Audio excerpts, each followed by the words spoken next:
if I'm sitting there seeing it go into my savings account or seeing it going into my investing, I don't feel like I'm making less money because I see where that money's going. I see how that money's growing. But what a lot of people do is the moment they make more money, again, I'm going to repeat it one more time, they go buy a nicer car, they go buy a nicer house. I see it all the time, right? I see people all the time come in here and they say, I want to go get a bigger house, or I'm trying to go buy this car. Eric, I ain't gonna lie. I was up last night. I was looking at a GMC Sierra Denali truck. I'm not gonna lie. I'm not gonna lie to you and tell you that I said this would be good because he'll be like, man, that's the lifestyle creep. I was like, I've always been a dreamer anyway. It's always been, but I've always been. What's going on, Cedric? I'm always been just a conservative and really want to make sure I, take care of my family, make sure I have, things in reserves and stuff like that.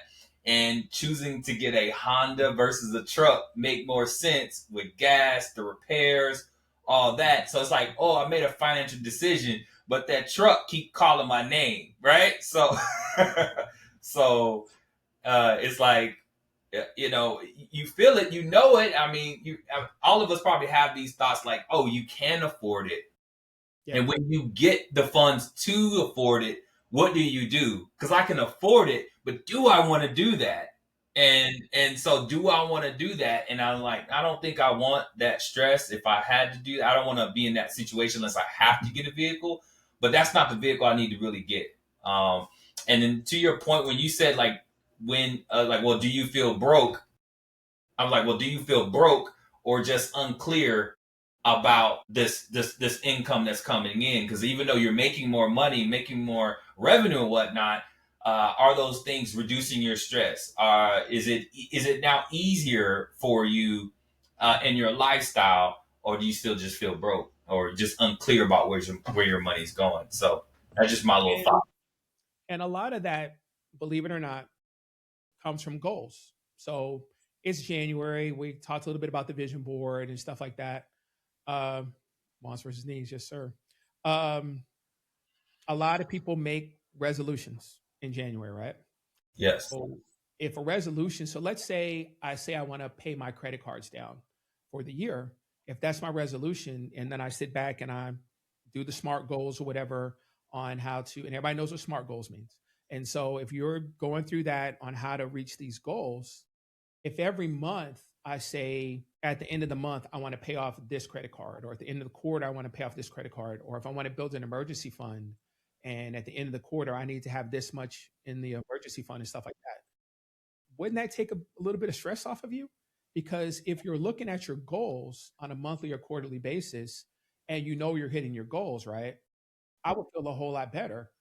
A great example is if I know how I want to retire and I say I want to retire from my 401k and my brokerage accounts and all that stuff in my savings account and stuff like that.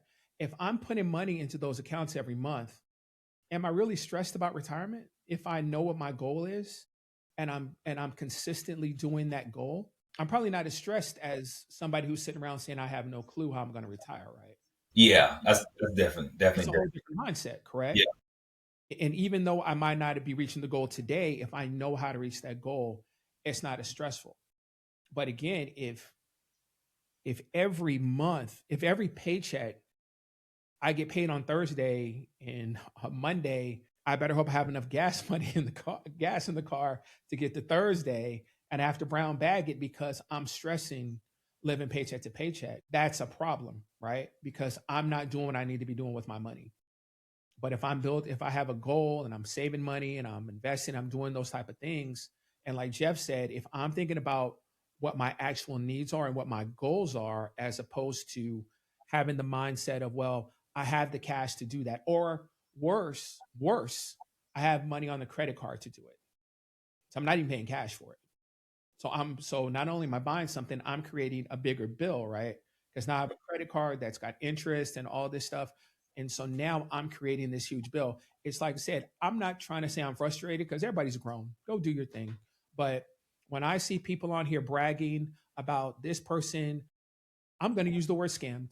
This person scammed to get me all this money for my business or whatnot, and then I go and spend all this money. Now I have this bill on top of the bill of the person who scammed for me that I had to pay them to do that. Now I have this huge bill, and I'm usually spending the money on stuff, just call it like it is, stuff I can't afford. That's how you get stressed, right? Because I'm out here spending money and doing things that I cannot afford to do. If you're living within your means and have goals and stuff like that, life is stressful. I'm not going to say it's not stressful, but that should not be a huge stress for you. If I have a great understanding of my finances, if I know where my money's going, if I know what my goals are, if I know what I'm trying to reach, what I'm trying to do, I should not really be stressed out on a daily basis about money.